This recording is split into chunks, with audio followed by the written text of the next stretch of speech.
Youngman Brown here. Just want to let you know that today's episode is part one of my conversation with Angela Treat Lyon. It was a great conversation that, seemed to kind of go on and on for very good reasons. So we split it into two. So you will have to tune in tomorrow to catch part two. But I think that today's half will give you a great push in the right direction.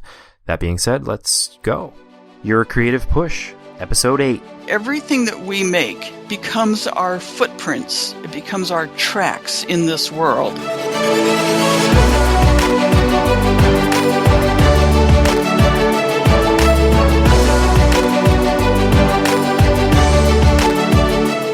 Welcome to Your Creative Push.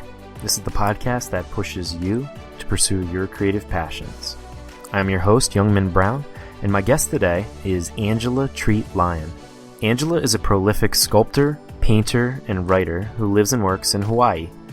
She's an EFT trainer and practitioner, as well as the host of Dreamers Radio, found at idareyouradio.com. She's the author of many books, such as Change Your Mind with EFT, as well as a new series of coloring books called Mandalas for Meditative Coloring. Angela, tell me what I missed in that intro and maybe give us a peek into your personal life. You want it all at once, huh? Yeah, all of it.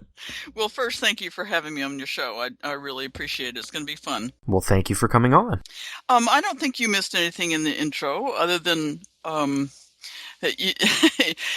you describe somebody, they're always so much more than the intro. So people will just have to go find out more. That's all. Perfect.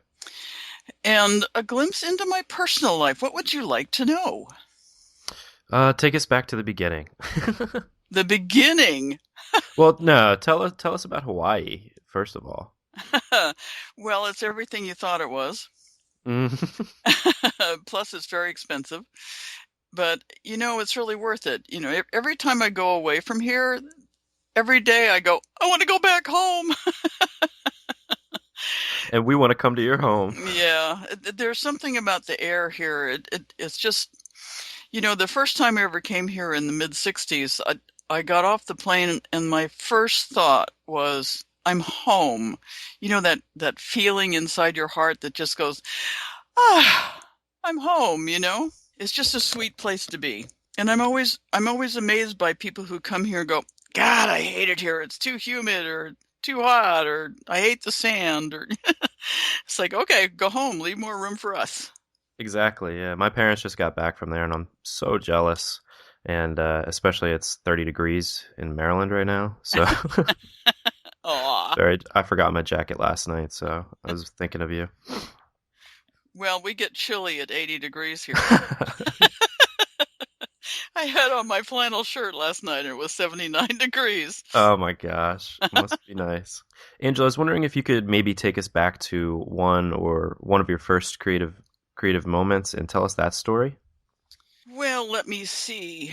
I remember one time when I was maybe 10 years old and my parents had gone on vacation and they'd left this whole stack of National Geographics out. And I was rifling through, I love National Geographic, and I was rifling through it, and I was just struck by this article on Tibet. It was one of the earliest articles there was on the Dalai Lama and on his escape from, the Chinese forces, and it had all these pictures of these beautiful silk jackets and clothing that they had and the amazing coral and turquoise jewelry. And I just thought, how cool to have clothes like that. How come we don't have clothes like that? So I started drawing clothes on my people, when you doodle at school and stuff in the margins or, in art class, we wear T-shirts and jeans, one of the most boring clothing societies I think I've ever been in. I'd agree. So I just thought, well, I'm going to color everybody's clothing that way. And what was interesting was that my teacher took me aside and said, people don't dress like that. What people? And I said, well, maybe you don't dress like that, but I know people who dress like that. And she gave me a really bad time about it, and I thought, I don't care what she says. I'm going to do things the way I want to do them. And that was one of the first times that I ever really revolted, just straight out revolted and said, no, you're not going to tell me what I paint, and that's that. So a very distinct memory of that. This little 10-year-old girl, just going, no, you can't tell me what to do. Well, good for you, or good for your 10-year-old self, because I think that, especially at a younger age, it's important to kind of nourish that artistic sense. So shame on her for that. And would you say that you've kept up with that rebellious side in your art since then? Oh, just a little bit. I thought you might answer that way. Yeah. It's funny because some people ask me, how do you do everything you do? Because I probably do enough for 10 people. You really do.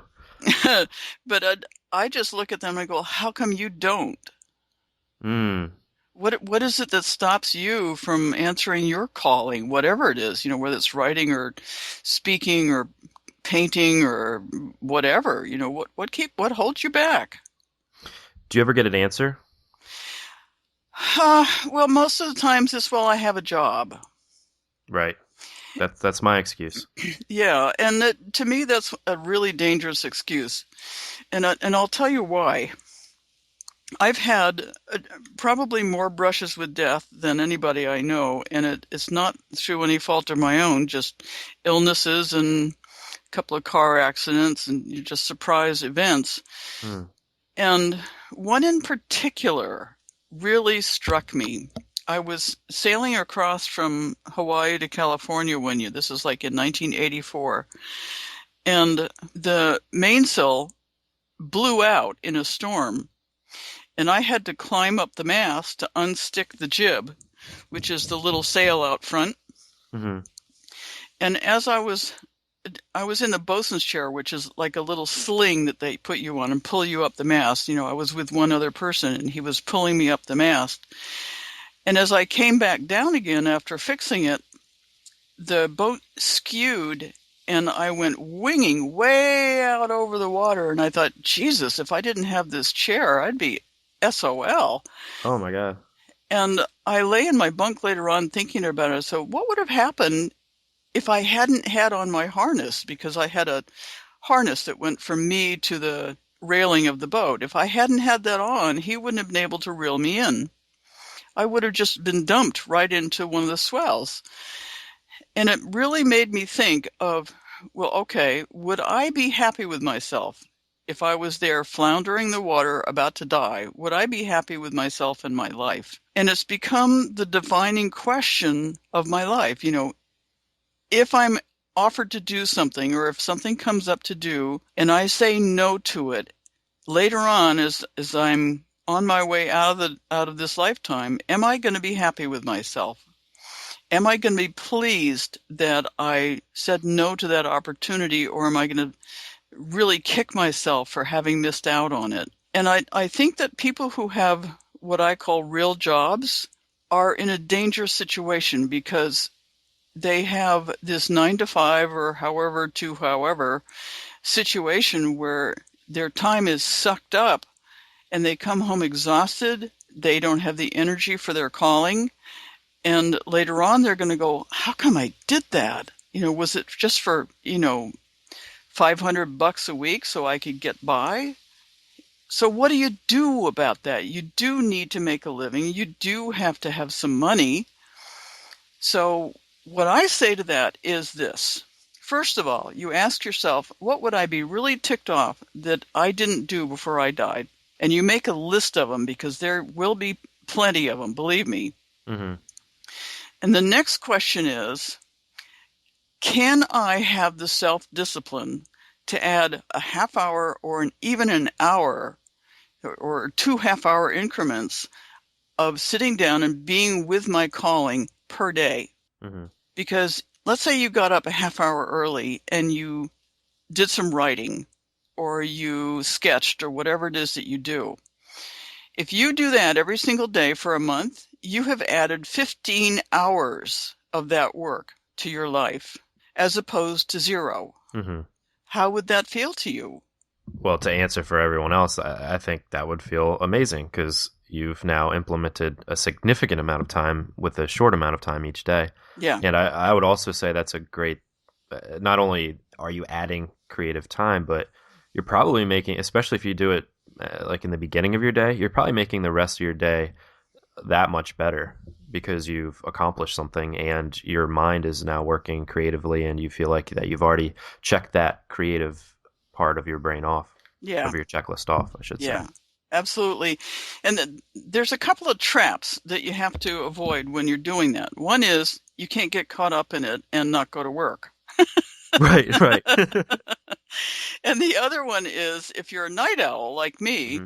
you can't get caught up in it because you don't get to sleep and then you can't go to work. Right. You have to be really disciplined, and it can be hard at first. But the thing is that your brain, if you get it into a habit, it will seek out and crave that half hour or even hour.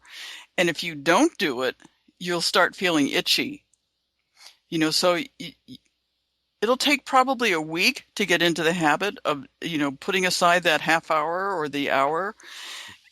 And then you cut it off right at the hour point. Your brain gets into the habit of that and it starts asking during the day, well, let me see, what could I do today for my half hour? What can I do in a half an hour that I wouldn't ordinarily do? I'd be sitting on the couch sucking down a beer or something. Mm-hmm. So you train your brain in order to take that half hour at exactly the same time every day. Mm-hmm.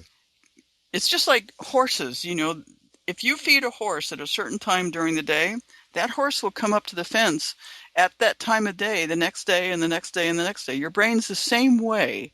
You train your brain in order to have it express what your calling is, and it's all inside you going, let me out, let me out. I agree. And the more you do that, the more you can do it. And by the time you've gotten really good at it and you've gotten some sales, maybe you can even quit that job or cut down the hours. And I think a lot of people have that voice inside their head. Hopefully, a lot of the people listening right now, if this is their first time listening, they have this thing that they're like, oh, wouldn't it be great to create music? Wouldn't it be great to write? Wouldn't it be great to do whatever it is that they want to do? But they don't even, I think the hardest part is doing it that first time because there's that fear, like that fear that it's going to be no good because it probably won't be that good anyway until you've practiced for a while. But I think a lot of people just are afraid to fail. Yeah. And and what I say all the time is you don't even have to show it to anybody. You just do it for yourself for a while and then see where it takes you. But just the act of doing it, I think, is the most important part. Yeah, absolutely. And believe me, the first few times will suck. Yeah. They'll really suck. But you just can't say, well, it sucks and so I'm not going to do it anymore. You just have to go next until finally you get something that you like. And when you do that, the thing that you like will be so cool because you've got this huge long backlog of it sucks. And then finally, wow, this one's really good. And you put it aside and you perfect it and get it how you want it. And that will juice up your day so much that, like you said, if you do it in the beginning of the day, you'll be flying through the day because you'll be thinking about how cool this is, that this thing is that you created. Once again, you have to have discipline. Don't go running home and get into it again. You wait until the next morning because that's what your brain's used to. And that's when your brain will give you the new information. Don't jump into the middle of it. Yeah, I like that idea too, because you could definitely burn yourself out as well. And like you said, you could other parts of your life, like your job, could start to suffer as well. Yeah. Now, we've kind of already gotten into it, this question of resistance. And I wanted to bring that up because we were talking before the interview about the word resistance, which is what we've kind of been talking about, the things that hold you back, whether it's a beer or a TV show or fear or whatever. A lot of people refer to that as the word resistance. And you had issue with that word. And I'd like to hear what you were thinking about that. Yeah, I don't call it resistance because resistance means that that's a conscious push. And the hesitation which is what I would call it, Mm-hmm. comes from your subconscious, because your subconscious is going, well, if I do that, Daddy will yell at me, or my classmates will laugh at me, or I'll fail, or I won't get it perfect. And it's some subconscious belief that you've got about yourself that prevents you from actually taking the step and getting out there. And a lot of times it's a fear of failure. Well, how are you going to know if you're going to see it if you don't step in and make the attempt? It's just not going to happen. So that's where the EFT comes in for me. You know, I'll tell you, for 20 years, 30 years, I had suicidal tendencies. I was severely shocked as a late teenager, but I won't go into it. It doesn't matter. But my belief about myself was that I'm no good. What I do is no good. Nobody wants it. Nobody's going to buy it. I shouldn't ask for money. If I ask for money, they'll say no. You know, all these really destructive beliefs about myself. And on top of that, I also believed that my work, if it was good enough, would speak for itself and people would come and buy it. Right. If you build it, they will come. Right, Is not exactly. exactly the best advice ever Well, given. you know, the world used to be smaller, Mm-hmm. and the communities that we lived in were smaller, and that actually was true for a while. But in today's world, where there's 7 billion people on the planet and so much input, so much stress and input, you know, on the internet and in daily life, there's stress. If you do a piece of good work, nobody's going to see it unless you tell people about it. I didn't believe in telling people about my work because I didn't have any words for it. I was all about me. You know, I feel terrible about myself, blah, blah, blah, blah, blah, blah, whine, whine, whine. And the EFT, using the emotional freedom techniques, which is a system of tapping on meridian points as you say specific phrases, literally saved my life. Mm. After 6 weeks of using it, I didn't have a single suicidal thought. And I realized within about a year or so, I guess, of using it, that telling people about my work was not talking about me. It was asking the person I was talking to what they liked, what they were about, what they wanted. Marketing is about the customer, not about the seller. Mm. And that to me was a huge turnaround, because all of a sudden I didn't have to exhibit myself anymore in my mind. All I needed to do was say, hey, you know, I'm really excited about this piece because it's really colorful, or it's something that conveys my ideas about the environment. You like the environment too, right? And, you know, we get to talking about the customer, not about me. And it was like such a revelation to realize that. So it became more of a two-way communication than just you saying what you thought. Yeah, yeah. Well, see, you can get really caught because a client or a customer will say, well, what's so good about this painting? You know, why do you like it? What were you thinking when you painted it? And you can really get into all of that. But what they're looking for is a connection with you, the part of the universe that came through you when you created that piece. It's not you personally. You know, they don't care that you wear yellow socks. They care that the impetus for the painting came from your connection with the planet, or with your love for the music, or whatever that is. They want to get to the source. They want to have that same inspiration you had when you did that piece. That's what they want to feel. It's all about feeling. Do you think that is because that's what art is? Art is more about the connection than the actual art itself? Oh, I thought you'd never ask. Art is all about the connection. And here's the deal. And I was really impatiently waiting for you to ask that question, because we think of art as decoration, most of us, Mm-hmm. and it's not. Art really is that connection to source.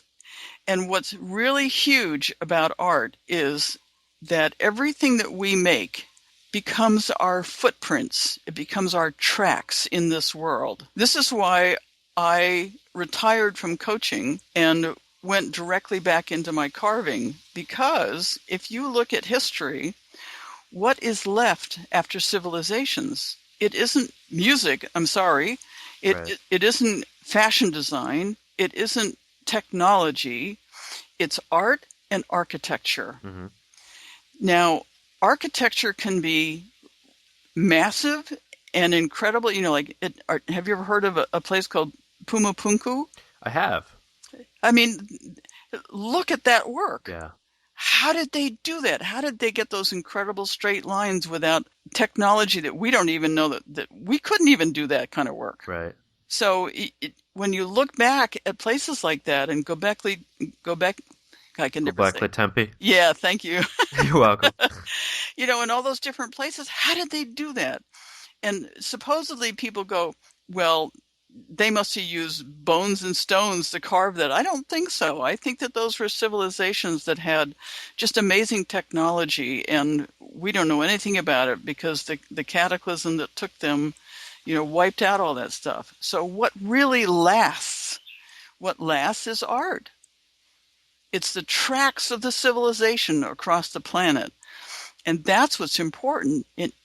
If we can create art with heart, we can leave the most amazing tracks. When our civilization is wiped out in a couple thousand years, what will people say about us? I agree. And I'm so glad you brought that up because I'm somewhat obsessed with this idea too. And actually in one of my Words Plus Music videos, it's about humanity being wiped out by an asteroid. And the one line that I say is all that remained, like all the evidence from humans was some faces on a mountain, meaning Mount Rushmore. Yeah. And the pyramids, meaning the pyramids, obviously. Right. Because I read an article that those in 100,000 years would be the only things that would even be evidence of us being here. Wow. And we don't even know if it's us, do we? Oh, that's true. We don't. I mean, there's a civilization in, I think it's Western India, around that area, called the Vinca. Have you ever heard of them? I have not. It's a really strange set of artifacts. If you go into Pinterest and type in Vinca, V as in Victory, INCA, you'll see that all of the human forms have a bird-like face. It always makes me very curious, to think, well, were they bird heads? We don't know. We don't know if they had heads that shaped like birds. There isn't one of them that has a mouth, a nose, and two eyes like ours. It's always a bird-shaped beaky thing with two kind of clay plug things for eyes. There's no mouth or chin like we have. So it makes me curious, who were those people? What were they really like? But they had the most amazing architecture.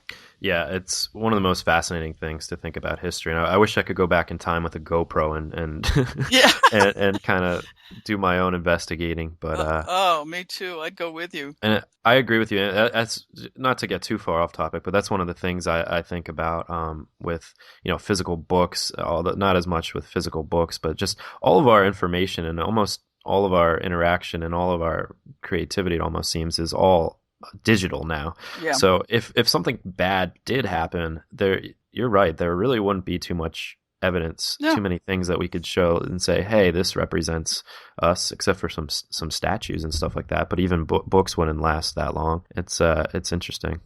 There's something that you might be interested in. I believe it's in the Roslin Chapel up in northern Scotland. Mm-hmm. They've got these carvings on, I don't know what you call them, the part of the post that's right near the ceiling. They're like plaques, and they've got wavy lines on them, and nobody knew what they were for ages and ages and ages until finally somebody correlated them to Hans Jenny's work. Have you ever heard of him? I have not. Can you spell that? It's Hans, Hans, and Jenny, Jenny. Okay. He did a lot of research with sound, and he took the metal plate, put sand on it, and then used the violin bow to make vibrations on it.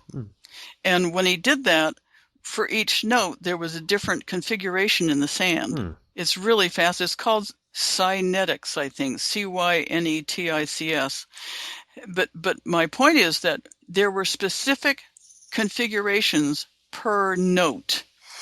And if you look at the carvings at that chapel, They are musical notes. Oh, that's awesome. Isn't that cool? That is awesome.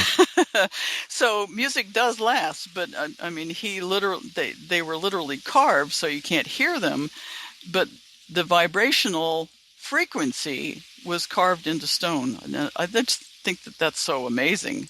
That is neat. That it makes you it makes me crave for like a time before this, when that was the only way to write music or to express music. It's just so interesting. Well, I totally agree with that.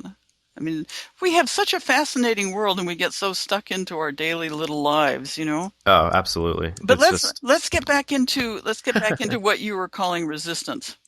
And that's exactly what we do in part 2 of the interview. I really enjoyed the first half of my conversation with Angela, and especially like this idea that, if you died today, would you be happy? Would you be happy with all the decisions that you made? And that goes, for many different aspects of life, but especially for the sake of this podcast, the idea of, creativity and those ideas that are kind of in your head that, burden your brain all the time. If you just let them stay there for the rest of your life and end up dying, if you died today without doing them, would you regret it? So in the second half of the episode, we get into some strategies of taking on this creative life and doing your creative jobs. Also the idea of how nervous energy is kind of like the same as excitement, and how to kind of embrace like your nervousness to do that creative thing that's on your mind. So tune in tomorrow for that, because it's a great conclusion to our conversation. I just want to reach out and say thank you to Taylor Scott 91 for her 5-star review of the podcast. She said, "I can't wait for episode 1. So that is an early adoption of this podcast. Thank you so much. Also, Jen Soak 79 said, "Super excited for this podcast. I'm looking forward to hearing Youngman Brown's low-key humor and creative thoughts in this podcast about creativity." That's very nice of you to say. And thank you to you too. You are both entered into the contest at yourcreativepush.com/contest, where you can win some cash just for simply leaving a rating and review, because that's the best way to support the show, and I appreciate it so much. And thank you to everyone for listening, and we really hope that you tune in tomorrow. Make sure you hit that subscribe button so you don't miss our conclusion with Angela Treat Lyon, as well as tons of great episodes coming up. Thank you so much for listening. Hopefully this gave you the push you need to get your work done today. And if not, tune in tomorrow and we will try again. Thanks and have a great day.